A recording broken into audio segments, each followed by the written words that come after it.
Y bueno, hemos estado abordando acerca de la iglesia, hermanos.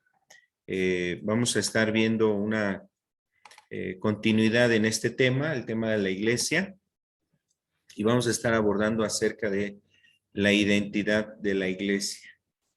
Este tema es el que vamos a estar observando el día de hoy. En el estudio anterior, hermanos, que por ahí les compartí, en ese estudio hablábamos precisamente de lo que es la iglesia. Y hablábamos que la iglesia es la comunidad de cristianos, de creyentes que han sido salvados pues por medio del Señor Jesucristo. Ellos son precisamente la comunidad de creyentes y ellos forman la iglesia. Eh, y bueno, esto, hermanos, a veces quizás puede parecer para algunas personas algo muy simple, pero en realidad, hermanos, es importante entenderlo para que comprendamos que la iglesia no es el edificio, ¿no? La iglesia no es el edificio, no es el salón, no es el lugar donde se reúnen los cristianos, los creyentes. La iglesia es ese conjunto de cristianos, de creyentes que pues han encontrado la salvación en el Señor Jesucristo. También, hermanos, creo que es importante entender que el cristiano, quién es parte de la iglesia, o los que son parte de la iglesia, decíamos, pues de toda lengua, tribu, nación. Los únicos requisitos que hay para ser parte de la iglesia, pues es el arrepentirnos, hermanos, de nuestros pecados, y el segundo es creer en el Señor Jesucristo. Depositar nuestra confianza en el Señor Jesucristo, y eso nos abre la puerta a formar parte de la iglesia de Cristo. En algunos lugares, sobre todo en Estados Unidos, hermanos, a veces les dan membresías a los cristianos, ¿no? Una membresía así como algo así como cuando estás asociado a una tienda de supermercado y te dan tu membresía, ¿no? Estás registrado ahí y eres ya miembro de esa comunidad del supermercado, puedes hacer compras, tienes beneficios, tienes también obligaciones, etcétera.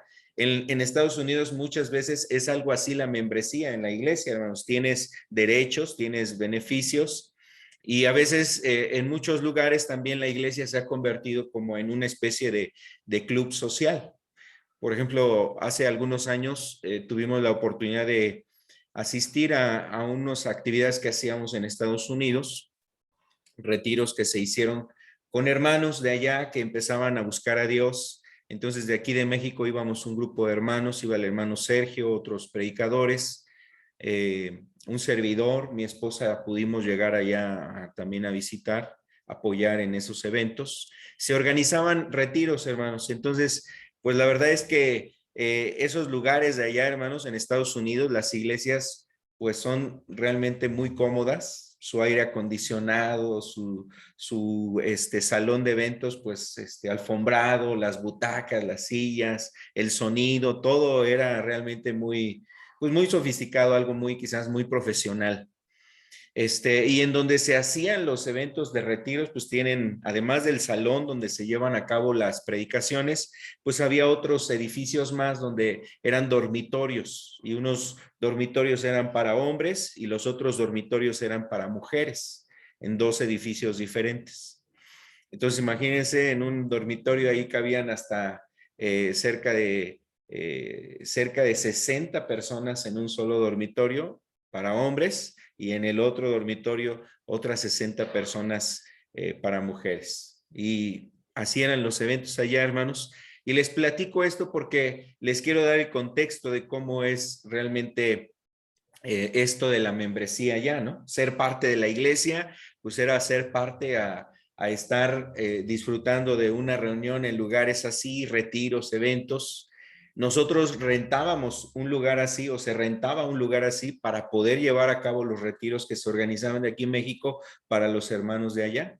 Entonces nos prestaban, ahora sí que nos rentaban más bien las instalaciones, no quiere decir que eran de algún hermano, ¿no? Más bien las rentábamos y podíamos estar en esos lugares, pero eso es la membresía, poder tener acceso a todas esas cosas, participar en retiros, eventos como esos. Además de eso, pues tenían hasta la cancha de fútbol, la cancha de básquetbol, tenían una área de comedor, un área donde están unas cocinas, no sé si ustedes han visto esas cocinas de Estados Unidos, con todos de acero inoxidable, con muchos materiales, sartenes, cucharones y todo equipado, hermanos. La alacena con latas ahí de comida, ¿no? De distintos productos, nada más para abrir y echarlos a calentar y sazonar a lo mejor y hacer alguna comida ahí. Pero el comedor, además de la cocina, hermanos, pues tenía un área para las mesas, las bancas y poder estar. Y después del comedor, en ese mismo edificio, a un lado del comedor, estaba un área de juegos, había una mesa de billar, había, aquí en México decimos, no, pues el billar es ahí los de la esquina, están con el cigarro tomando y ahí están en el billar. No, en Estados Unidos no usan, no quiere decir que es un lugar donde haya necesariamente esto, el cigarro, el alcohol. La mesa de billar la tienen ahí para jugar de esos juegos como de mesa, ¿no? Como el futbolito, como uno que ocupan con unos discos, lo avientan en la mesa. Otros juegos de mesa, ¿no? Como los juegos que hay aquí de lotería, de ese tipo de juegos, juegos de destreza, de manos, todo eso, hermanos. Entonces, imagínense esto que les estoy platicando, pues dirían, ¿no? Pues voy a la iglesia, ¿no? Y a la iglesia después del culto, después de que el pastor los arrulló, pues ya se salen de ahí, se pueden ir al área de juegos y jugar un rato, terminando la reunión, se sientan ahí a comer. Hermanos, es realmente un ambiente, puede ser muy bueno porque a lo mejor hay una unión, hay una convivencia, pero en algunos momentos se ve más eso, hermanos, como una cuestión social, un club social, más que realmente el fervor de buscar a Dios, de adorarlo, de exaltar. Entonces, les doy esa descripción más o menos para que tengamos una idea. Imagínense toda una iglesia equipada con todas estas cosas y, hermanos, pues a veces no sabemos a qué vamos a la iglesia, a qué tenemos que ir a la iglesia. A veces se pierde el sentido de eso. ¿Y qué es la iglesia? ¿No? A veces pensamos que la iglesia es yo ser miembro, tener una membresía en esta iglesia, en esta congregación, yo ya soy parte. Entonces recordemos, para ser miembro de la iglesia, hermanos, necesitamos entonces necesitamos arrepentirnos y creer en el Señor Jesucristo. Ahora, siendo parte de la comunidad de la iglesia necesita ir tomando más elementos, conocimiento, instrucciones, ordenanzas que estableció Jesús y algunas cosas las vamos a mencionar solamente ahorita, pero en su momento lo vamos a hablar. Algunas personas dicen que para ser parte de la iglesia, hermanos, necesita ser bautizado. O sea, lo establecen como un requisito para ser parte de la iglesia. Bueno, de alguna forma nosotros como cristianos, esta congregación de Nezahualcóyotl y congregaciones que son precisamente hermanas con nosotros, consideramos que realmente el bautismo, hermanos, no es algo que le dé como que el sello de que la persona ya es parte de la iglesia al haberse bautizado. ¿Por qué? Porque hay personas que se han bautizado y a lo mejor no están necesariamente cumpliendo otros principios y ordenanzas que Dios sí estableció, como por ejemplo lo del arrepentimiento que establece un cambio, una renovación de entendimiento, una transformación, y hay personas que habiéndose bautizado, quizás no han realmente tomado la decisión de abandonar sus pecados. No quiere decir que todos están en esa situación, pero quizás la inmensa mayoría de personas, al ser instruidas de forma equivocada, piensan que ser parte de la iglesia es porque se han bautizado. Y a veces ese es el error, donde las personas estamos poniendo nuestra mente, nuestra visión en que hemos hecho ciertos actos, entonces yo ya soy parte de la iglesia. Resumo aquí, hermanos. Entonces, lo que nosotros tenemos que entender que para ser miembro de la iglesia hay dos cosas fundamentales que habla la Escritura y es el arrepentimiento y la fe en el Señor Jesucristo. Estas son dos cuestiones fundamentales, hermanos, para ser parte de la iglesia de Cristo. Estos estudios tienen como propósito darnos un conocimiento, un panorama de qué otras cosas necesitamos conocer, qué enseñanzas y doctrinas necesitamos conocer que se dan dentro de la iglesia, precisamente con el propósito, hermanos, de que ese conocimiento nos ayude a entender lo que la palabra nos ordena. Por ejemplo, en un momento determinado hablaremos acerca del bautismo, porque también sabemos que el bautismo es un mandamiento de parte de Dios en la Escritura para los creyentes, el bautismo. Otro mandamiento es también la cena del Señor, la Santa Cena se conoce, o la Cena del Señor, y hablaremos de esas cosas, qué es la cena del Señor, qué es el bautismo, qué significa, y son ordenanzas que también todo creyente debe de guardar, llevar a cabo, obedecer, cumplirlas. Entonces, en su momento hablaremos de esos temas, pero eso también es parte de lo que identifica a la iglesia, le da una identidad. Bueno, quiero pasar, hermanos, entonces al primer punto de esta diapositiva, lo que no es la iglesia, ¿no? Lo que la iglesia no es. Eso es nada más como recordando algunos aspectos. Entonces, la iglesia no es un edificio. ¿Sí, hermanos? La iglesia no es el edificio, no es la catedral, no es la estructura arquitectónica, no es el templo, no es el lugar de la reunión. Esa no es la iglesia. La iglesia, hermanos, es el grupo de creyentes. También la iglesia, hermanos, la iglesia no es una secta. ¿A qué me refiero con secta, hermanos? Pues un movimiento religioso que se distingue a lo mejor por ciertas doctrinas, enseñanzas, a veces que les hace pensar a las personas, decir que son el único movimiento que está en la verdad, porque así hay muchos grupos. Hay muchos grupos, hermanos, que cada uno puede decir, yo estoy en la verdad.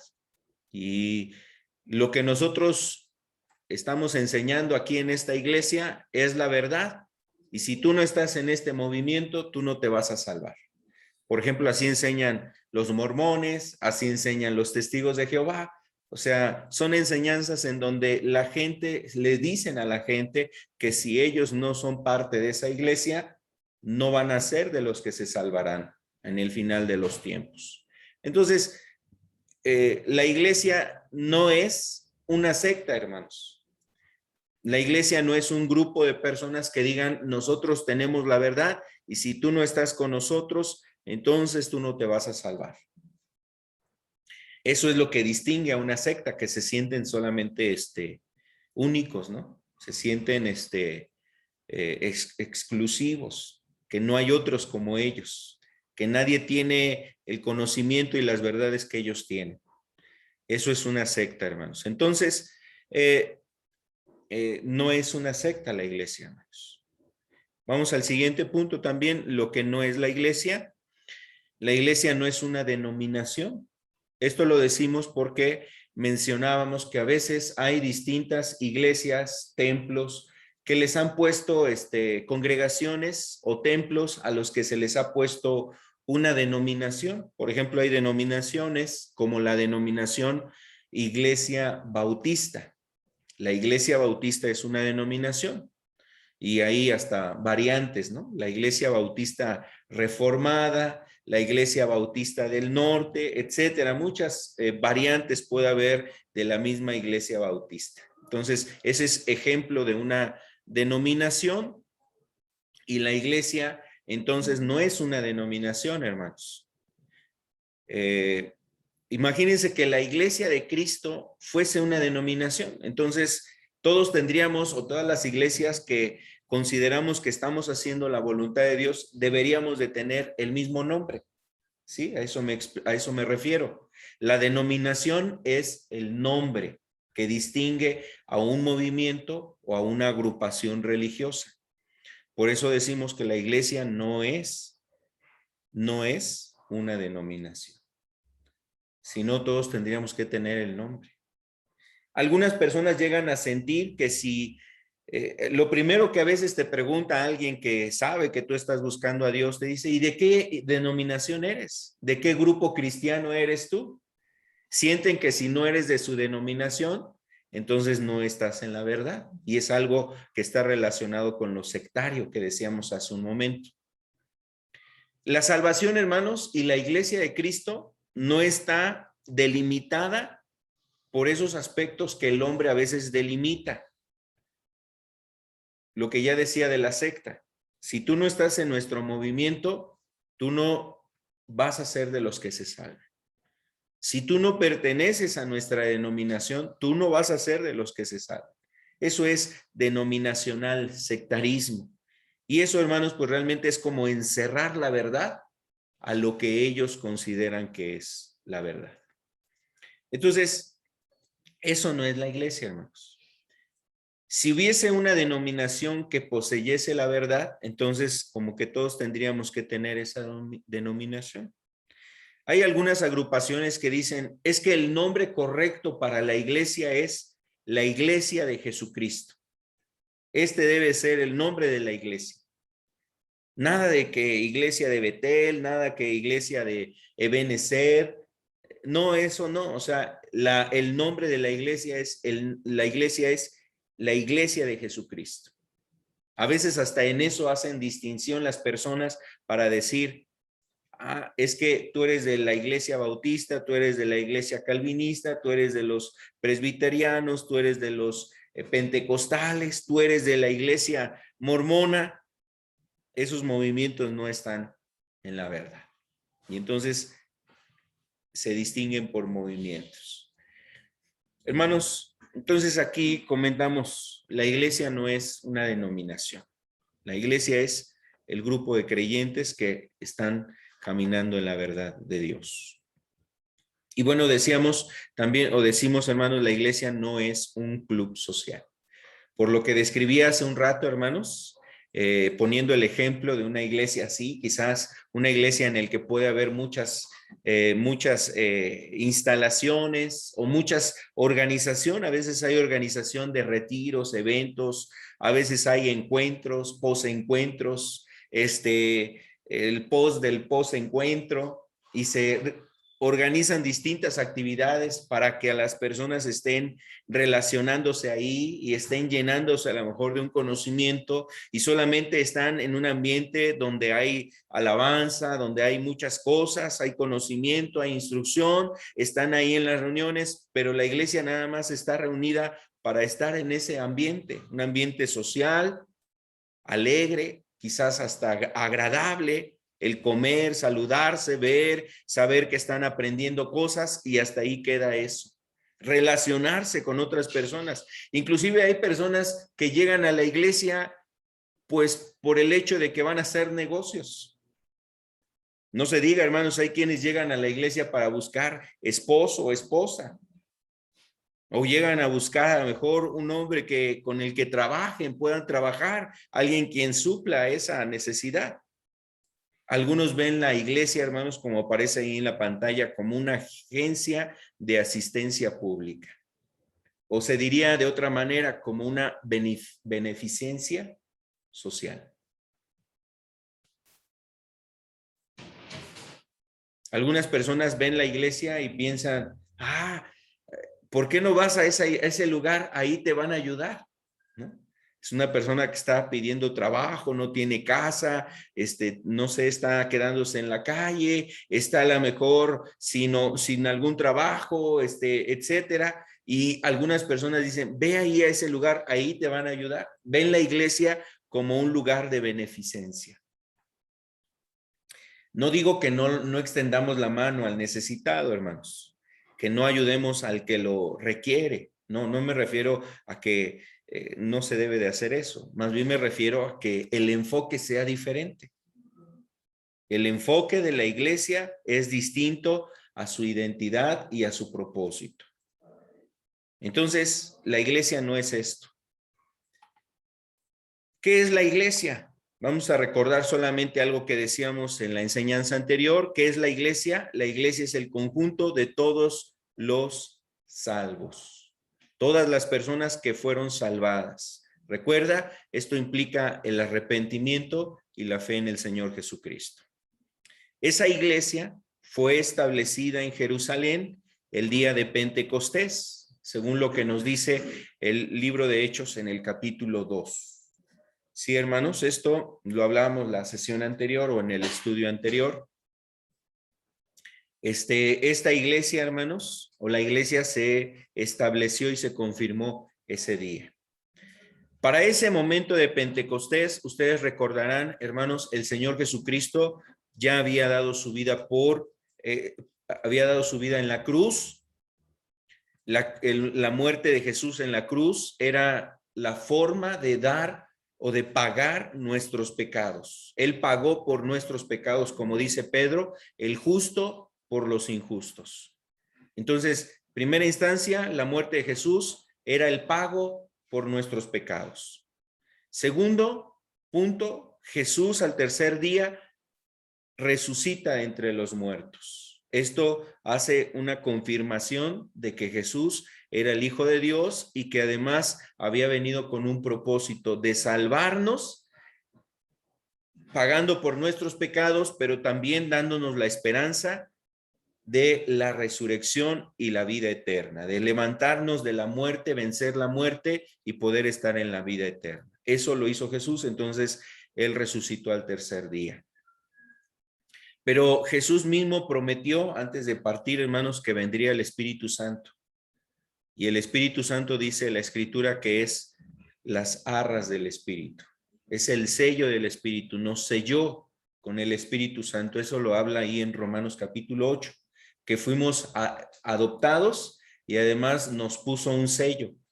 El sello del Espíritu, por el cual ahora podemos clamar al Padre, Abba Padre. ¿Sí, hermanos? Entonces el Espíritu Santo es un sello de nuestra salvación. Eso vamos a tener unos estudios más adelante hablando del Espíritu Santo y precisamente entenderemos esta parte también un poco más. Entonces, la iglesia fue sellada con el derramamiento del Espíritu Santo, lo que habla Hechos 2, y ahí surge la iglesia.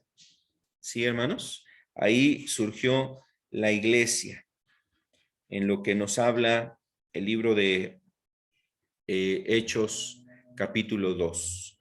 Recordarán que les decía, hermanos, que en Mateo 16, verso 18, podemos ver esto, hermanos, en Mateo capítulo 16, versículo 18.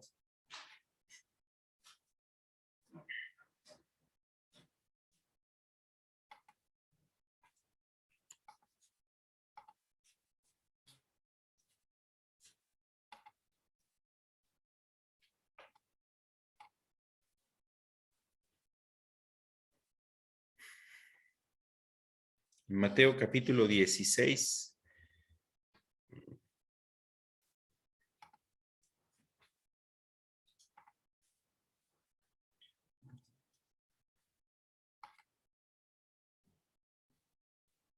El verso 18, hermanos. Les leo la cita, dice: y yo también te digo que tú eres Pedro, y sobre esta roca edificaré mi iglesia. La palabra edificaré mi iglesia. Esta palabra, hermanos, es precisamente la palabra que el Señor Jesús quería que pudiéramos nosotros entender. ¿De quién es la iglesia? Y además, Él está encargado de edificar su iglesia. Entonces, cuando el Espíritu Santo vino sobre los 120 discípulos que estaban reunidos en esa casa, el Espíritu los llena y entonces ahí está esa iglesia, hermanos. Pero esa iglesia no se quedó en 120 discípulos, gracias a Dios. No fueron solamente 120 discípulos los que alcanzaron la redención, la salvación y se levantaron como la iglesia de Cristo. ¿Qué pasó en ese mismo libro de Hechos, capítulo 2, hermanos? Si ustedes lo pueden leer, después de este pasaje, ahí en Hechos 2 nos describe que Pedro se levanta y predica el evangelio en ese lugar. Está predicando a las personas que estaban cuestionando por qué ellos hablaban en diferentes lenguas. Predica Pedro y Dios lo usa ahí para que él abra las puertas. ¿Recuerdan esa enseñanza que comentábamos, cómo le decía Jesús a Pedro: a ti te daré las puertas, perdón, las llaves del reino, para que él abriera la salvación a nuevas personas que vendrían a formar parte de la iglesia de Cristo? Entonces, ¿qué es lo que hizo Pedro, hermanos, ese día? Pedro predicó el mensaje y 3,000 personas creyeron en el Señor Jesucristo. Entonces, 3,000 personas más se convirtieron, fueron añadidos. Vamos a verlo en Hechos capítulo 2, verso 38, por favor. Hechos 2.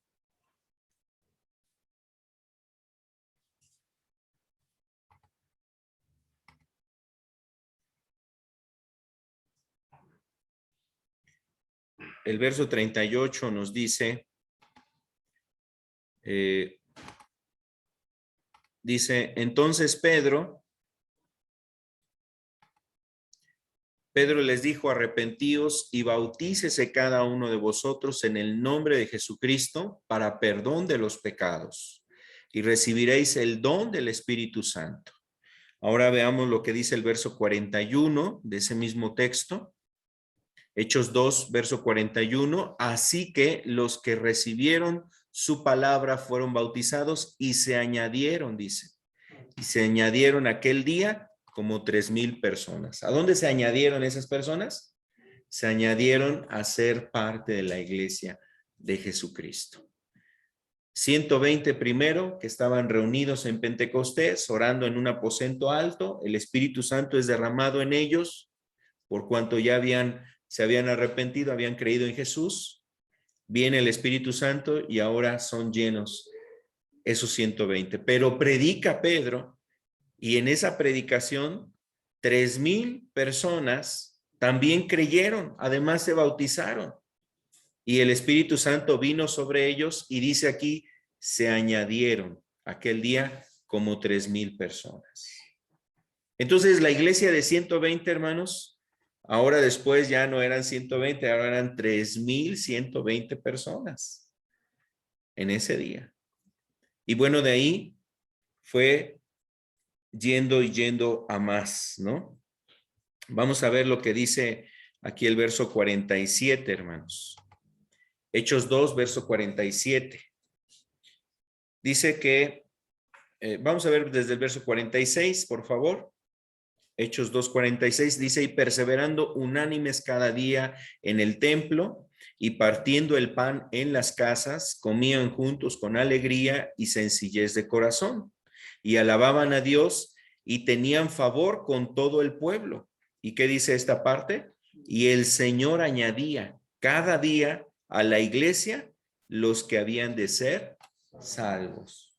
Entonces recordemos cómo Jesús en Mateo 16, verso 18, Jesús le dijo a Pedro: edificaré mi iglesia. Edificar quiere decir como algo que se está construyendo y se va haciendo cada vez más grande. Puede ser en distintos sentidos, pero va haciéndose cada vez más grande. Y aquí lo que dice Hechos, estaba cumpliéndose lo que Jesús le había dicho al apóstol Pedro. Dice que cada día añadía el Señor a la iglesia los que habían de ser salvos. ¿Quién los añadía? ¿El pastor? ¿El apóstol Pedro? ¿El encargado ahí de ministrar? No, era el Señor. El Señor es el que añadía cada día a la iglesia los que habrían de ser salvos. ¿De qué dependía, hermanos? Así como que yo me imagino, algunos piensan que este texto puede decir, así como que el Señor veía a la gente y decía, tú, ¿no? Así como si Él los estuviera seleccionando, diciendo, a ver tú. No, porque el evangelio era predicado a todos. Todos oían, hermanos. Este texto se refiere al hecho de que aquellos que escuchaban el evangelio y respondían a la obra de Cristo, es decir, entendían, eran personas que tenían un corazón noble. Recordemos la parábola de Jesús, cuando Jesús nos habla de la semilla, del sembrador. La semilla es lanzada, pero solamente en un tipo de tierra es donde da fruto. La semilla podría haber caído junto al camino, la semilla podría haber caído entre piedras, la semilla podría haber caído entre los espinos, o la semilla cayó en buena tierra. Y dice en esa parábola, estos son los de buena tierra, los que de buen corazón reciben la palabra. Entonces la palabra era predicada. Y el Señor, aquellos corazones que veían nobles, sensibles, dispuestos a oír su palabra, a creer en el evangelio, entonces el Señor los tomaba para agregarlos a la iglesia de Cristo. ¿Por qué? Porque había una disposición de las personas de creer en Jesús y de creer en su obra. Entonces el Señor, hermanos, es el que conoce los corazones, ¿cierto o no? Amén, hermanos, eso es lo que dice la palabra. Él es el que conoce los corazones y de acorde a lo que Él conoce de los corazones es que Él agrega a los creyentes, a la iglesia, agrega a las personas a la iglesia. El pastor es un miembro dentro de la iglesia que ayuda a los creyentes a acercarse a Cristo, a ir a los pies de Cristo, a ayudarles en su guianza espiritual, a ayudarles en su necesidad espiritual, en sus dudas, en sus inquietudes, en aconsejarlos, en ver de alguna forma qué es lo que necesitan en su vida espiritual, pero solamente es como una ayuda. El que hace la obra es el Señor. Él es el que agrega a los que han de ser salvos a la iglesia.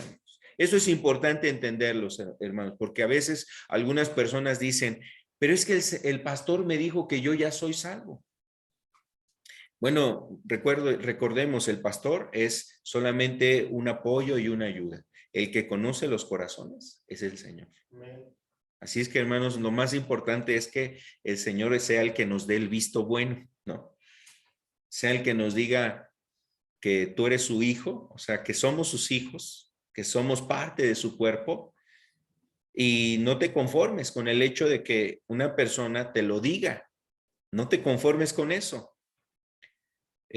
Puede ayudar porque te resuelve las dudas, te apoya en algo que se esté generando confusión, pero lo más importante es lo que el Señor dice de ti. Él es el encargado ahora de agregar a las personas a su iglesia. Vamos a regresar a la presentación, hermanos. Entonces decíamos que la iglesia estaba siendo edificada, crecía y el Señor agregaba a la iglesia los que habrían de ser salvos.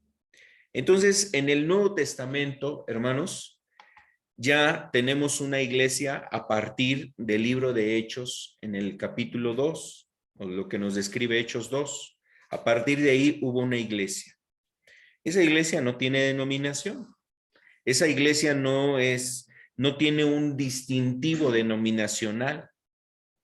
Solamente hay estas características: los que creyeron en Jesús, los que tienen el Espíritu Santo y los que están viviendo de acorde a la palabra de Dios.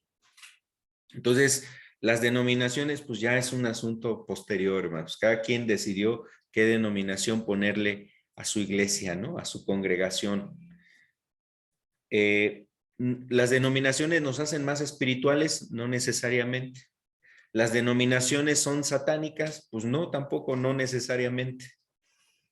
Es un asunto ya de decisiones de cada agrupación, de cada grupo de creyentes, si le ponen un nombre a la iglesia o no le ponen un nombre, ¿sí? Esto lo digo porque a veces hay personas que pueden decir, no, ese lugar tiene nada más un nombre, el nombre de que son la iglesia de Dios, que son la iglesia de Cristo, y a veces pensamos que ya por el nombre, están mal. Bueno, nos adelantamos o podemos cometer ahí un error. Tenemos ahí prejuicios, ¿no? Puede ser un lugar que tenga una denominación, independientemente del nombre que tengan, pues realmente puede ser personas que a lo mejor sean verdaderamente creyentes. Me refiero cuando son iglesias y congregaciones que no están asociadas a movimientos que se distinguen en la corrupción, en el fraude, en el robo, en abusos, en cuestiones donde la gente pues se ha enterado de cosas como en movimientos, ¿no? Yo no podría decir, por ejemplo, que en la Iglesia Católica pues haya gente salva, porque también sus enseñanzas, sus doctrinas, pues no son realmente de acorde a lo que Dios dice en su palabra. Entonces, a eso me refiero, hermanos, en el hecho de que las denominaciones no necesariamente están mal, pero tampoco aún las denominaciones quieren decir que estén en lo correcto.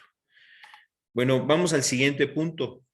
¿Cómo se refiere la iglesia, la Biblia, a la iglesia? Por ejemplo, en algunos pasajes se refiere a la iglesia como el reino de Cristo. La iglesia es el reino de Cristo. Así la refiere. Cuando habla de la iglesia, se refiere a la iglesia como el reino de Cristo. Por ejemplo, en Colosenses capítulo 1, verso 13 dice que fuimos nosotros trasladados al reino de Cristo. Fuimos trasladados al reino de Cristo. ¿Qué quiere decir eso, hermanos? Pues que fuimos añadidos a la iglesia. A eso se refiere. Eso lo dice ahí en Colosenses 1:13. Entonces, así es como se le conoce en la Biblia también a la iglesia, el reino de Cristo. ¿De qué otra manera se le conoce a la iglesia? Se le conoce como el cuerpo de Cristo. Esto también lo mencionábamos hace 8 días, ¿verdad, hermanos? En la enseñanza anterior, cuando hablábamos de la iglesia como el cuerpo de Cristo. La iglesia es el cuerpo de Cristo. Y bueno, ahí hay una figura muy importante, también muy especial, porque todo el cuerpo está unido. La cabeza no va por un lado y los pies por otro, las manos no van hacia una dirección contraria a lo de los pies y la cabeza, sino que todos van unidos en una misma dirección. Y además los miembros se necesitan unos de otros, desde el más pequeñito hasta el miembro más grande. A veces decimos, no, yo creo que el miembro más importante del cuerpo es el corazón, porque imagínate si no tuviera corazón, pues no habría respiración, no palpita ahí, no corre sangre por mis venas.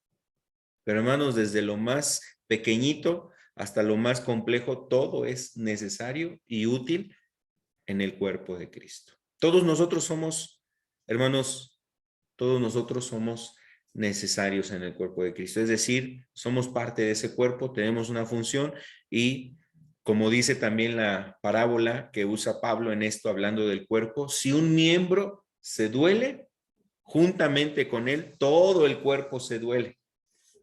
Y a veces lo vemos, hermanos, cuando algo dentro de nuestro cuerpo está mal, te empieza a dar hasta fiebre, te da calentura, estás ahí con dolor de cabeza, estás hasta con mareos, estás a lo mejor hasta con ganas de no levantarte, estás a lo mejor hasta con ganas de volver el estómago, porque algo está dentro de ti, está mal. Entonces, si una parte de nuestro cuerpo se duele, todo el cuerpo se duele. Y eso habla de la unión, del mismo sentir, de la consideración hacia nuestros hermanos, porque todos somos parte de este cuerpo y nos necesitamos.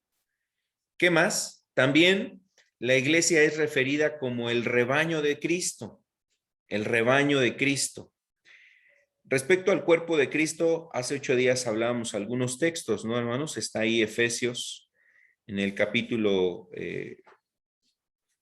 5, si no mal recuerdo, hablábamos sobre esta descripción que da Efesios capítulo 5. Pero bueno, respecto al rebaño de Cristo, hermanos, también nos habla que se refiere a la iglesia, el rebaño de Cristo. Esto toma sentido desde que la Biblia nos habla de Cristo como el buen pastor. En el Evangelio de Juan, ¿no? Por ejemplo, en el capítulo 10, Jesús se presentó como el buen pastor, hermanos. El buen Jesús es el buen pastor que su vida da por las ovejas. Él es el que nos ha tomado como un rebaño. Entonces, cuando la Biblia hace referencia al rebaño de Cristo, se está refiriendo a la iglesia. Hace referencia a la iglesia. También se refiere en la Biblia a la iglesia como el templo de Dios, el templo de Dios. Aquí hay una cuestión interesante, hermanos. Jesús, por ejemplo, decía que en 3 días levantaría el templo. Dice, en un día destruyo esto y en 3 días lo vuelvo a edificar. Está haciendo referencia, hermanos, a su muerte, que iba a morir, en un día iba a morir, pero al tercer día se levantaría. Recordemos que el templo, nosotros, nuestro cuerpo es el templo del Espíritu Santo. Eso lo dice 1 Corintios en el capítulo 6. Dice que nosotros somos el templo del Espíritu Santo. Cada una de las personas que han sido redimidas, salvadas, son templo del Espíritu Santo.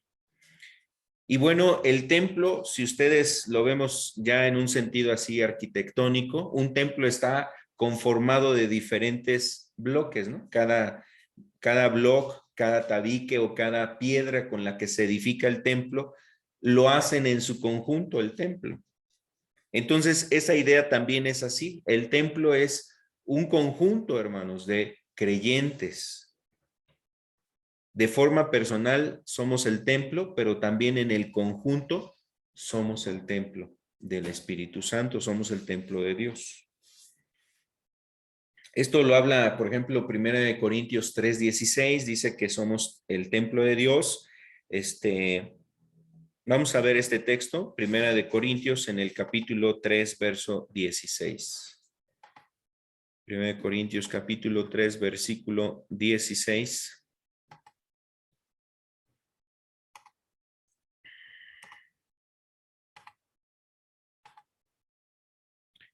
Dice aquí la escritura, hermanos, ¿no sabéis que sois templo de Dios y que el Espíritu de Dios mora en vosotros?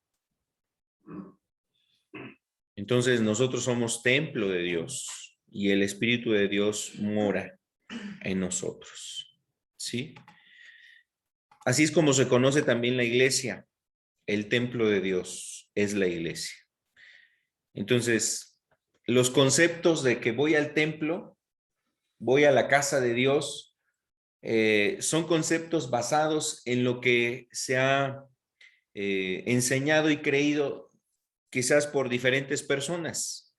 Decir, por ejemplo, que este es el templo, me refiero a esta construcción, la congregación de estudios, de Centro de Estudios Bíblicos, decir que este es el templo, bueno, es, o sea, como que el concepto que algunos podrían tener. Nosotros necesariamente no le decimos templo, ¿no? Le decimos la congregación y nos referimos en sí al salón como el lugar de la reunión. Porque el templo somos nosotros y es la iglesia, hermanos. Nosotros somos el verdadero templo. Algunas personas, sobre todo en el Antiguo Testamento, llegaban a pensar que Dios solamente estaba en el templo que construyó Salomón, en el tabernáculo que construyó Moisés en el desierto, y pensaban que Dios solamente estaba en ese lugar. Y decían, Dios no lo va a ver, Dios no lo verá. Inclusive, hermanos, hubo personas, de las personas que servían en el templo, que en el templo de Dios había muros tan grandes que había espacios entre los muros. Y entre los muros, en esos pasillos que había del templo, construyeron ídolos y ahí los adoraban sacerdotes, escribas, adoraban a los ídolos en el templo. Y esa es una visión que le da Dios al profeta diciéndole, mira, escarba. Y escarbó entre las paredes del templo y entrando entre esos huecos o introduciéndose en esos huecos, observó cómo la casa de Israel tenía sus ídolos ahí como escondidos, pensando que Dios no vería eso. Entonces, hermanos, el concepto de templo a veces puede llevar a algunas personas a pensar que Dios se queda aquí en el templo y ya nos vamos cada quien a nuestra casa y ya Dios se quedó aquí. Esa es la idea que tienen a veces los católicos sobre el templo, el lugar de la reunión. Por eso ahí han resguardado sus imágenes, sus estatuas, sus ídolos, porque ahí solamente está Dios. necesitan un edificio, una construcción para decir que Dios está con ellos. No, hermanos, nosotros como iglesia sabemos que Dios está donde está un creyente y donde está el grupo de creyentes, el conjunto de creyentes. En el tiempo de la persecución en China, hermanos, las reuniones que hacían las iglesias, por ejemplo, en la China, en el siglo pasado, en el tiempo del comunismo, donde el comunismo perseguía a los cristianos, las reuniones las hacían debajo de cuevas o en cuevas que escarbaban o que construían debajo de la tierra y ahí se reunían. Algo similar hicieron los cristianos en estos siglos, los primeros cristianos, lo que en Roma se conoce como las catacumbas. Los mártires que hubo ahí en las catacumbas, en esos lugares donde se reunían, eran pasadizos secretos, donde se reunían los cristianos. No tenían un edificio, una construcción, no había vitrales, no había ahí imágenes, no había nada de eso donde ellos se reunieran, hermanos, para adorar a Dios. Ellos se reunían donde estaban, un grupo de creyentes. Entonces, el templo es el lugar donde está cada cristiano y el conjunto de los cristianos que están reunidos para adorar a Dios. Vamos al siguiente punto, hermanos. La iglesia también es conocida como la esposa de Cristo. La esposa de Cristo. Así se le denomina también a la iglesia. La esposa de Cristo, y esto tiene un sentido. En el libro de Apocalipsis habla de la iglesia como la esposa de Cristo. Cuando Jesús contó parábolas en los evangelios, habla, por ejemplo, de las vírgenes, habla de 10 vírgenes, se refiere a la iglesia, las vírgenes que estaban esperando al esposo. Algunas se prepararon, otras no, de repente llega el esposo, 5 estaban listas para recibirlo, otras 5 no estaban listas, estaban reunidas las 5 que estaban listas con el esposo, las otras estaban fuera de la casa tocando, queriendo entrar, pero ya no fueron recibidas. Entonces la idea es que se transmite la iglesia como la esposa de Cristo. También en el libro de Mateo 22, cuando habla acerca de la parábola de la cena de bodas, es una ilustración también de lo que acontecerá de la iglesia en el reino de Dios.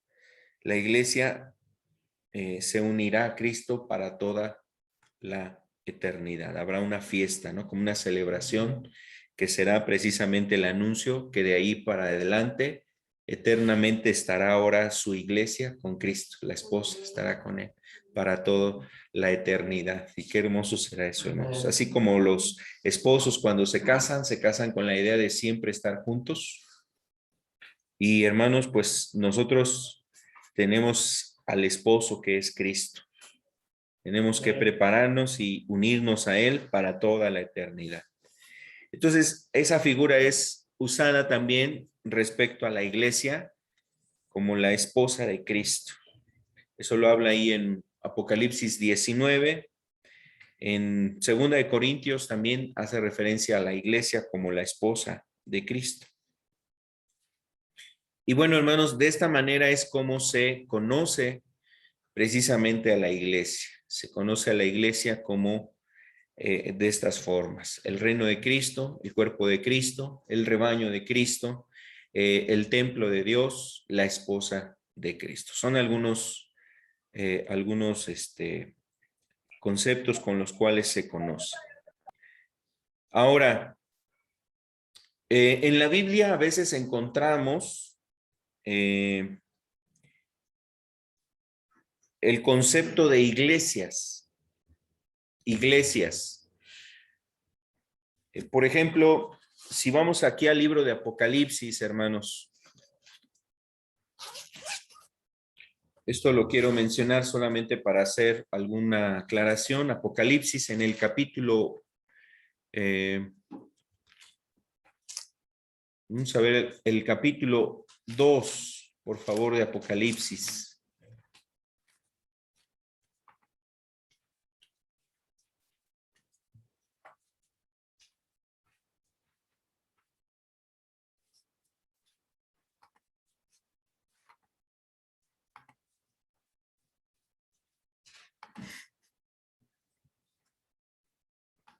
Ustedes han visto que a veces nos hace referencia precisamente este concepto iglesias, como si hablase de varias iglesias, ¿no?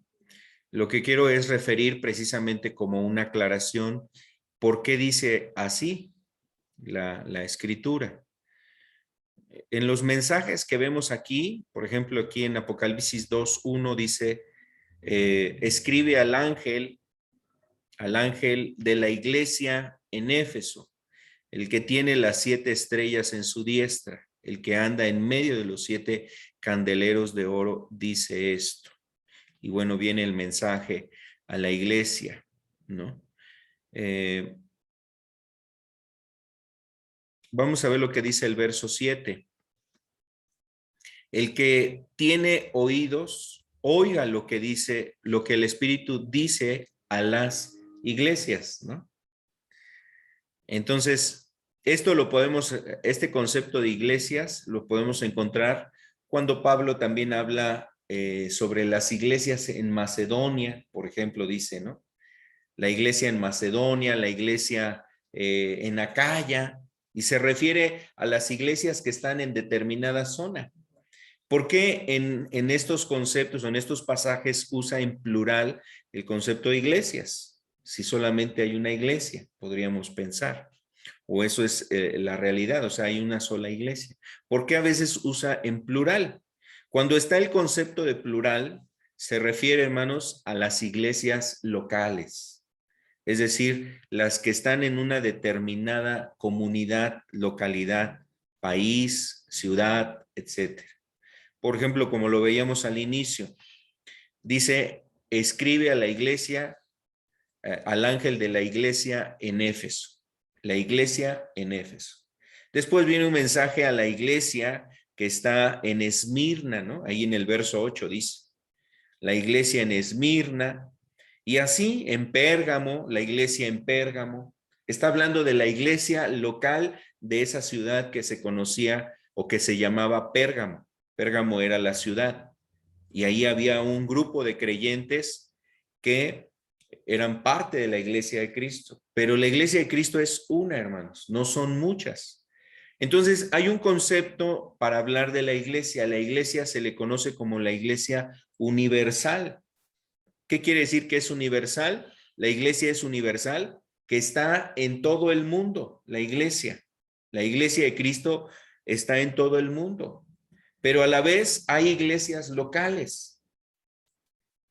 ¿Por qué decimos universal? Pues porque puede haber iglesias en Estados Unidos. Hay una iglesia en Estados Unidos, un grupo de creyentes que han sido salvados, que viven en la voluntad de Dios y que viven en Estados Unidos, viven en Perú, viven a lo mejor en Argentina. Hay gente en África que también ama a Cristo y vive de la manera que Dios manda en su palabra. Hay personas que son iglesia y viven en países aún donde la mayoría son de otra religión, islámicos, hinduistas o son de alguna otra religión o movimiento y son parte de la iglesia de Cristo. Entonces, la iglesia de Cristo es universal porque puede estar en cualquier parte de este mundo, pero también es una iglesia local, hermanos, donde están ese grupo de creyentes en determinada ciudad, como lo habla aquí en Apocalipsis. Son iglesias que están en ciudades.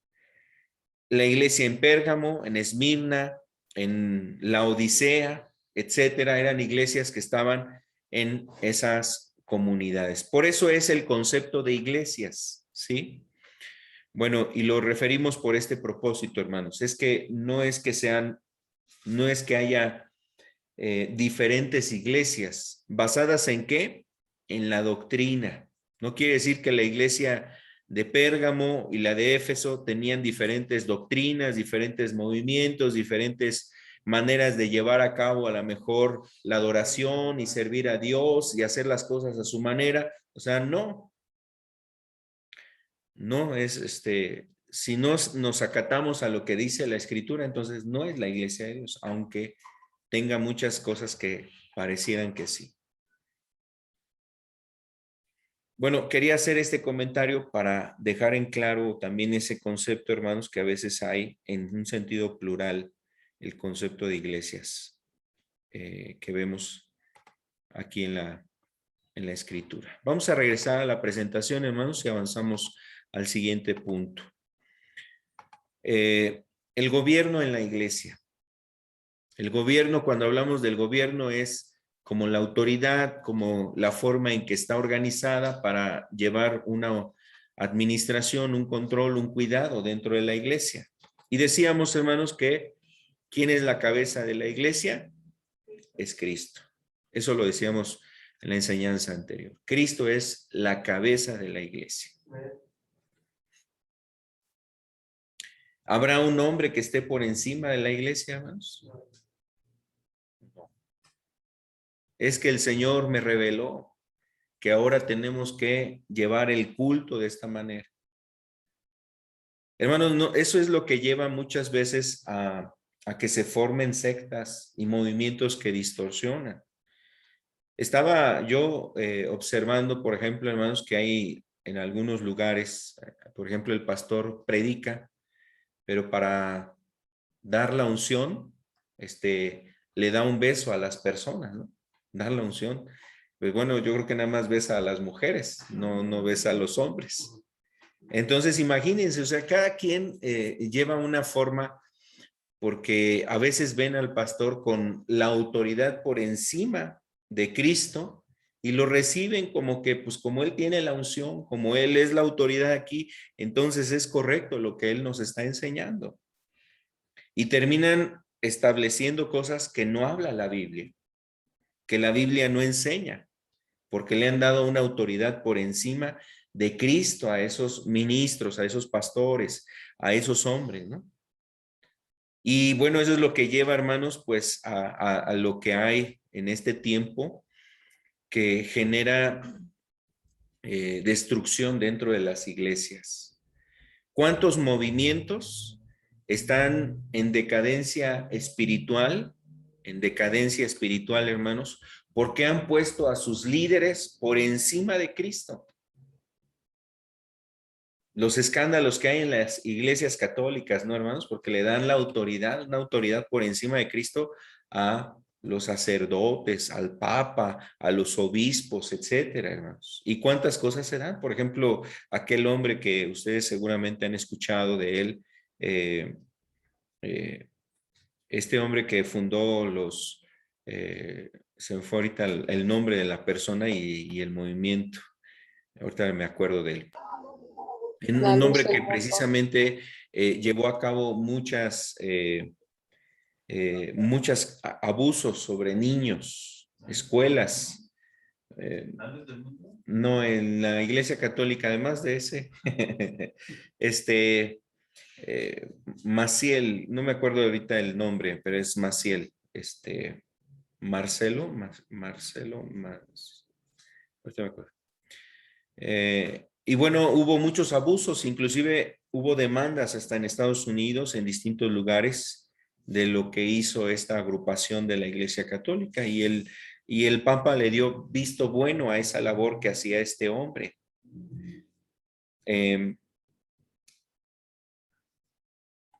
Y bueno, también está el otro caso, comenta el hermano, el caso de la Iglesia de la Luz del Mundo, donde ha habido también una serie de escándalos en ese sentido, de abusos, porque a veces al ministro se le da la autoridad.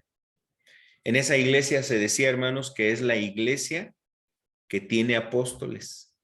Y a veces cuando tú hablabas con ellos, decían, si ¿en tu iglesia hay apóstol? No, pues no tenemos ningún apóstol aquí en la iglesia. No, entonces no estás en la iglesia verdadera.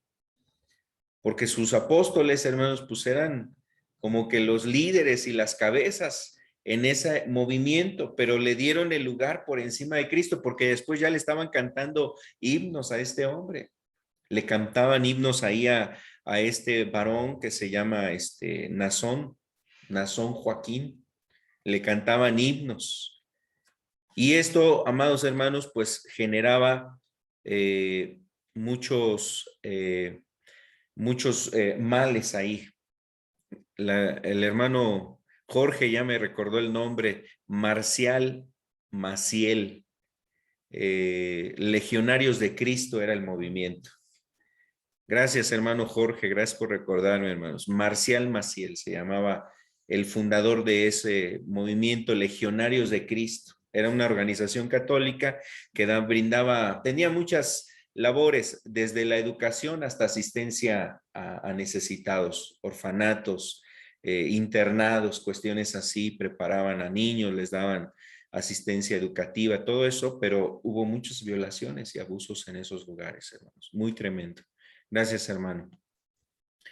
Entonces, también decíamos de este lugar, la iglesia a la luz del mundo, también hubo muchas cuestiones que generaron mucho daño ahí, hermanos, por poner los ojos en el hombre, aún por encima de Cristo. Es decir, se miraba más al hombre que a Cristo. Y ahora pareciera, hermanos, que Dios, pues, derribó el ídolo. Ese ídolo que tenía la iglesia de su apóstol, porque hasta en la calle, ¿no? Cuando era su cumpleaños, el cumpleaños de este líder, hermanos, pues era una serie de festividad, una fiesta de 7 días, ¿no? Santa Convocación le llamaban allá en la Puerta Hermosa, allá en la comunidad, porque tiene toda una colonia, ¿no? Que es de la luz del mundo, y en las calles había festividad, la gente pasaba a este hombre ahí por las calles y las mujeres lloraban ahí viéndolo pasar, hermanos. Y los escándalos que hay, donde estos hombres pues tenían redes de prostitución, de trata de personas, de abuso de mujeres, de feligreses, escogían a mujercitas, a jovencitas para entregarlas a estos hombres. Y esto no es solamente en este señor, Nazón, sino en su padre también tuvo escándalos de eso, del abuso sexual sobre feligreses. Hermanos, esto lo estoy comentando porque eso pasa cuando se pierde de vista quién es la cabeza en la iglesia. Es Cristo. Y bueno, lo que sucede en otros movimientos, hay cosas también muy tremendas, hermanos, donde los sueños que hablan las personas, los profetas, los que se autodenominan profetas, maestros, evangelistas, personas que tienen un ministerio y dicen que su ministerio ha sido revelación de Dios y manifestación de Dios, y a veces hablan de sueños, visiones, experiencias que han tenido supuestamente de encuentros divinos, y muchas veces esas cosas, hermanos, las externan para fomentar sus enseñanzas falsas, como la prosperidad, como doctrinas donde se distorsiona el carácter de Dios, hermanos. Por ejemplo, hace algunos años había algo que se llamaba el avivamiento de la risa, donde la manifestación del Espíritu Santo, cuando el Espíritu Santo venía sobre ciertas personas, se empezaban a reír incontroladamente, y así se podían pasar toda la reunión riéndose. Y eso decían, esa es una manifestación de que el Espíritu Santo vino sobre la persona. Bueno, eso muchas veces llevaba a las personas a perder el dominio y el control. En otros lugares, hermanos, después supimos acá en la costa que hablaban del vómito santo, imagínense. Que cuando el Espíritu Santo venía en las personas, pues tenía que volver para que supiera que el Espíritu Santo ya estaba en él. Entonces son cuestiones que realmente ni la Biblia dice, enseña, hermanos, pero son las nuevas revelaciones que la gente las recibe porque el profeta, porque el evangelista, porque ese hombre que está ahí llevando a cabo ese movimiento, les hace creer que esa es la nueva manifestación de parte de Dios hacia la iglesia. Eso es por poner a los hombres, hermanos, por encima de Cristo. Lo que nosotros necesitamos conocer, vivir, experimentar de Cristo, ya lo tenemos aquí, hermanos. Y Cristo se revela cada día en nuestras vidas, y es una comunión que nuestra alma, nuestro corazón lo entiende porque va de acorde a la palabra de Dios. No necesitamos sentir calambres para decir que Cristo está con nosotros, hermanos. ¿Alguien necesita sentir toques, hermanos, o algo así para que piense que Dios está con él? Pues a veces la gente está esperando eso, hermano, está esperando caerse, ¿no? Es que yo estoy esperando que el hermano ore por mí, me ponga las manos en la cabeza y me vaya de espaldas y me caiga para saber que Dios está conmigo. Bueno, Pablo decía, estamos por fe y no por vista. Estamos por fe y no por vista. O sea, ¿cómo saber que Dios está en mí? Pues cree lo que dice la Escritura. Dios dijo, el Espíritu vendría. Jesús dijo, me manifestaré a él. Yo y el Padre vendremos y haremos morada en él. Es creer esas verdades que están en la Escritura, hermanos. Bueno, eso muchas veces relacionado con las formas de alabar, de las alabanzas, de los cantos, hermanos, para que las personas sientan cosas y digan, no, sí, Dios está conmigo, porque sentí esto, porque tuve esta experiencia. Entonces, todo esto, hermanos, necesitamos también tener presente la forma en que Dios se manifiesta. Es la autoridad, Cristo es la cabeza, hermanos. Recordemos esto. Cristo es la cabeza. Vamos al siguiente punto, hermanos. Hablando de que Cristo es la cabeza. ¿Qué otra autoridad hay? En la iglesia, Dios ha establecido que haya ancianos, diáconos en cada congregación. Es una de las formas en que hay una autoridad dentro de la iglesia. ¿A qué nos referimos con ancianos? Los ancianos no pensemos solamente que son personas de determinada edad. Ancianos en la Biblia se refiere a personas maduras en el ámbito espiritual, en el sentido espiritual. Un anciano en la iglesia es una persona madura espiritualmente hablando. No necesariamente tiene que cumplir o tener cierta edad para decir, bueno, pues ya es un anciano porque tiene más de 60 años, ¿no? No, hermanos, puede ser quizás con menor edad, pero puede ser un anciano espiritualmente. Los ancianos, esos son personas que están en la iglesia y no necesariamente es uno nada más, y son varios que son autoridad dentro de la iglesia. Los ancianos. Dentro de los ancianos hay personas que algunos son pastores o obispos, se le denomina también. No todos los ancianos son pastores, no todos los ancianos son predicadores o obispos, pero son una autoridad dentro de la iglesia. Y los diáconos, hermanos, los diáconos son personas que sirven, que están encargadas de llevar a cabo ciertas actividades de servicio. Son los que nos organizan, por ejemplo, para ciertas actividades, para hacer limpieza, para administrar los recursos de la congregación, materiales, económicos, para organizar alguna actividad también en el ámbito de la iglesia, alguna actividad que relaciona a algún retiro, alguna jornada, algo así, son hermanos que nos ayudan a servir en ese aspecto. Un diácono es una persona que sirve, un servidor. Entonces, ellos también forman parte de una autoridad porque de alguna manera son los que nos ayudan a coordinar y tienen responsabilidades, tienen personas que les apoyan precisamente para llevar a cabo esas funciones que se organizan dentro de una congregación. Entonces, en la iglesia sí hay un gobierno que se delega a las personas. Está bien que haya personas que tengan esa posición de líderes dentro de la iglesia. Eso también lo enseña la Biblia, hermanos.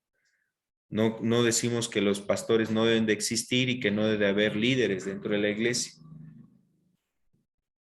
Todo está relacionado con lo que Dios habla. Y bueno, lo que sí nos dice la Escritura es cómo deben de ser esos líderes, ¿no? Por ejemplo, ahí los líderes que Dios establece nos habla en la Escritura, hermanos, cómo deben de ser precisamente los líderes que están en la iglesia. Solamente les refiero algunos puntos. Lo que habla en 1 de Timoteo capítulo 3, ¿no? Habla de los ancianos dentro de la iglesia. Los obispos también le denomina. En Tito 1 también habla de ellos, ¿no? Los ancianos, los que son líderes, las personas que sirven.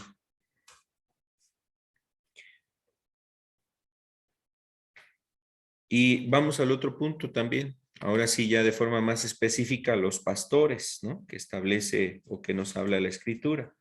Vamos a ver Primera de Pedro, capítulo 5, verso 2. Primera de Pedro, capítulo 5. Y aquí le habla precisamente a los pastores. Es Primera de Pedro, capítulo 5, verso 2.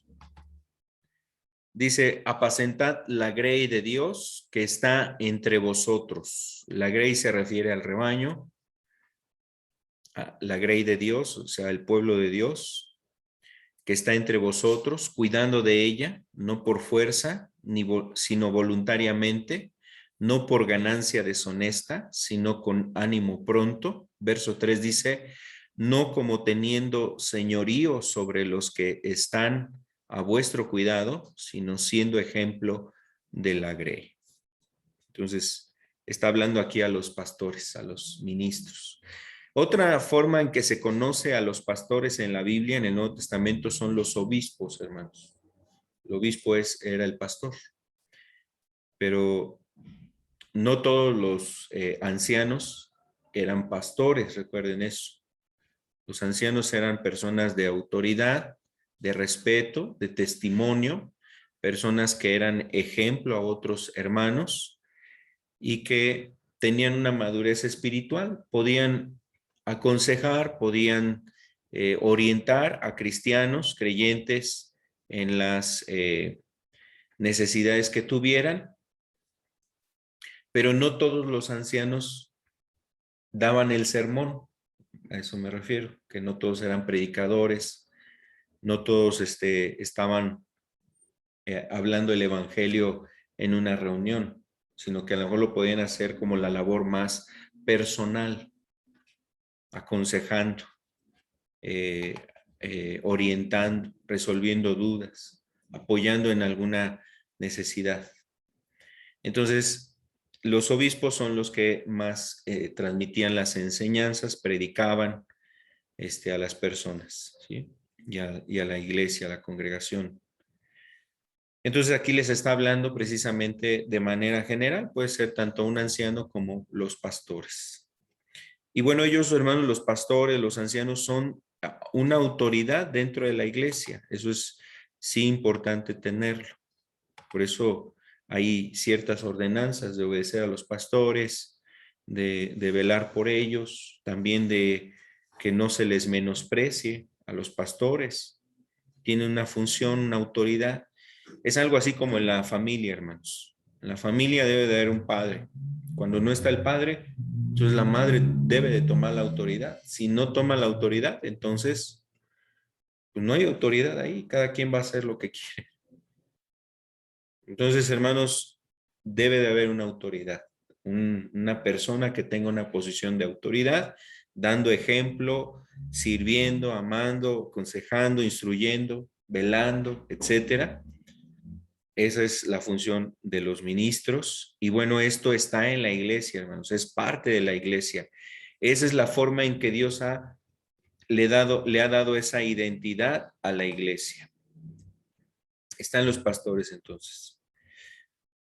Vamos al siguiente punto, hermanos. La iglesia de Cristo sigue la autoridad bíblica. Esto ya de alguna manera lo veíamos en un estudio. Solamente quiero recordar estos puntos. Recordemos que Cristo es la cabeza. Decíamos cuando hablábamos de la Biblia es una autoridad, ¿verdad? Dentro de la iglesia, ¿verdad, hermanos? La Biblia es una autoridad. ¿Quiénes se deben de someter a la autoridad de la Biblia? Los pastores, los ministros, los ancianos, los diáconos. Todos los miembros de la iglesia debemos de someternos a la Biblia. Desde el recién convertido hasta el pastor, el ministro, el anciano. Todos, hermanos, tenemos que someternos a la autoridad que tiene la Biblia en nosotros. Entonces, hablar, la autoridad que tiene, o más bien la iglesia de Cristo sigue la autoridad bíblica. Por ello, en la iglesia se habla donde la Biblia habla y se calla donde ésta calla. No podemos añadirle, tampoco quitarle, hermanos, a la Biblia, ¿no? Ya estudiábamos algo de eso.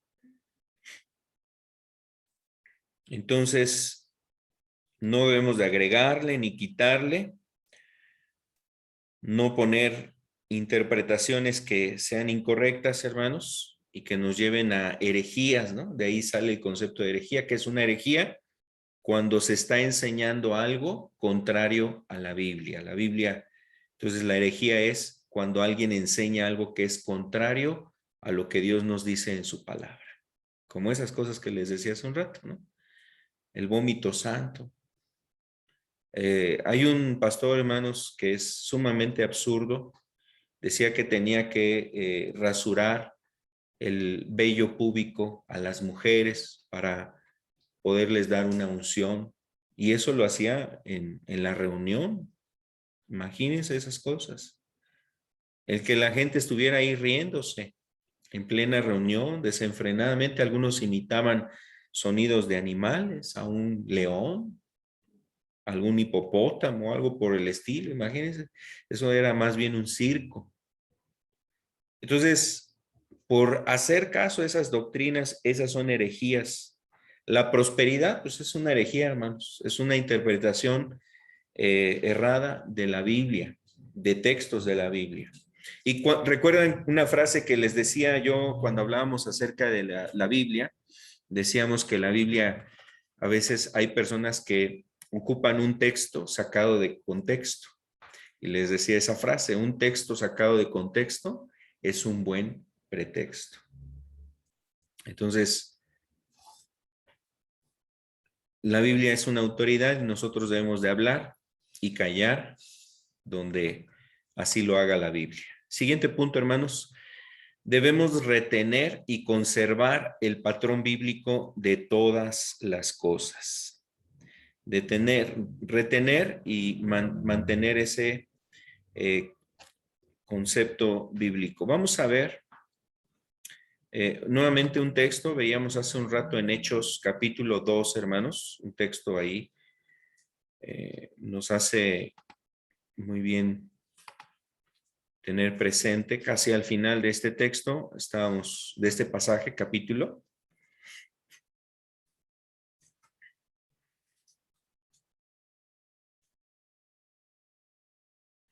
Vamos a ver Hechos capítulo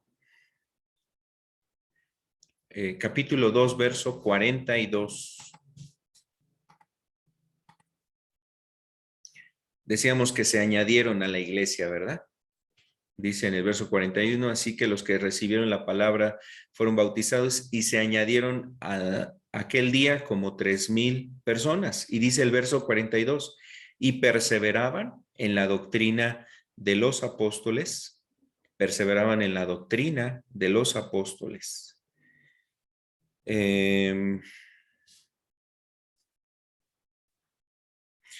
Este concepto de perseverar en la doctrina quiere decir que perseveraban en las enseñanzas. Ahora, no entendamos que la doctrina era de los apóstoles. Más bien los apóstoles en ese momento estaban transmitiendo lo que a su vez ellos recibieron ¿de quién? De Cristo. O sea, ellos solamente estaban transmitiendo lo que habían aprendido, escuchado, oído y aún visto del Señor Jesucristo. Y los que se añadieron, dice, perseveraban en esa doctrina. Entonces, hermanos, nosotros eso es lo que debemos también de tener en presente.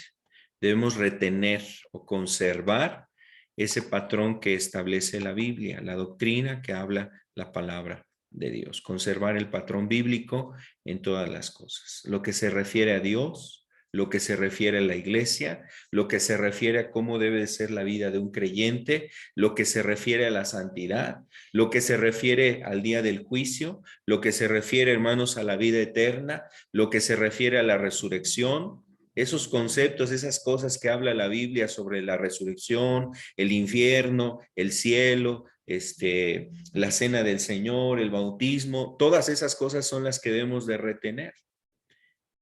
Retener es quedarnos con ellas, tenerlas en nuestra posesión para guardarlas, obedecerlas. Bueno, el siguiente punto. Y bueno, no debemos de extraviarnos de esa doctrina. ¿Por qué decimos esto, hermanos? Porque es el riesgo. Recuerden lo que decía el apóstol Pablo, por ejemplo, a la iglesia de Galacia. Inclusive le despertaba una admiración al apóstol Pablo, hermanos, que la iglesia se hubiese apartado tan rápidamente. Es que estoy sorprendido. Estoy sorprendido que tan pronto os hayáis apartado de la verdad, de lo que recibieron de nosotros. Y más adelante les dice, ustedes corrían bien. O sea, como diciéndoles, ustedes iban en la dirección correcta. ¿Quién les estorbó para que no obedecieran a la verdad? ¿Quién los echó a perder de alguna forma? O sea, ¿qué sucedió aquí? Si ustedes iban en el camino correcto, estaba sumamente sorprendido el apóstol Pablo, hermanos, de que una iglesia, y cuando digo una iglesia, hermanos, estamos hablando no del pastor, sino de todos los miembros de esa iglesia que ahora ya habían tomado una doctrina diferente a la de Cristo. Por eso ahí es donde el apóstol les dice, y si aún un ángel les viene y les predica otro evangelio diferente al que ustedes han escuchado, sea anatema, o sea, sea maldito. Hermanos, entonces no debemos de extraviarnos de esa doctrina, de la doctrina de Cristo. Cuán importante es conservarla. Si alguien predica otro evangelio, hermanos, esto es una realidad, será condenado, eso lo vemos ahí, ¿no? Lo vemos ahí en Gálatas, ¿no? Gálatas capítulo 1, verso 8. En el verso 9 dice, porque si aún yo o un ángel o un hombre viene y os predica otro evangelio diferente, está condenado. Y no solamente está condenado el que predica, sino que si alguien recibe ese evangelio, hermanos, ¿qué crees que va a suceder con esa persona? También se va a condenar. Bueno, entonces la iglesia, hermanos, también debe de ceñirse a esta autoridad bíblica. Pues vamos a dejar aquí este estudio, hermanos. Vamos a continuar con la segunda parte la siguiente semana, con el favor de Dios. Y pues vamos a mantener estos principios, hermanos. Tengamos presente esto que nos habla la palabra de Dios. Vamos a hacer una oración para terminar. Señor, queremos darte gracias. Agradecemos en primer lugar, pues, la oportunidad de estar juntos, de recibir de tu palabra. Gracias, Señor, porque nos permites estudiar la escritura juntos, Señor. Pedimos que tus palabras estén en nuestros corazones. Gracias por enviar tu Espíritu Santo a nosotros, que nos ayuda a comprender estas escrituras, Señor. Y sobre todo que nos dirige, nos aconseja.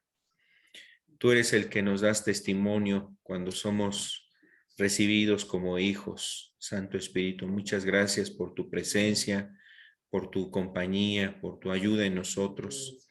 ¿Qué sería si tú no estás con nosotros? ¿Qué sería de nosotros, Padre? Gracias por enviar a tu Espíritu Santo. Gracias. Pedimos que tu palabra quede en nuestros corazones y nos sigas hablando. Séllala en nuestros corazones, Señor. Queremos hacer tu voluntad y vivir en ella. Te damos gracias en el nombre de Cristo. Amén y amén.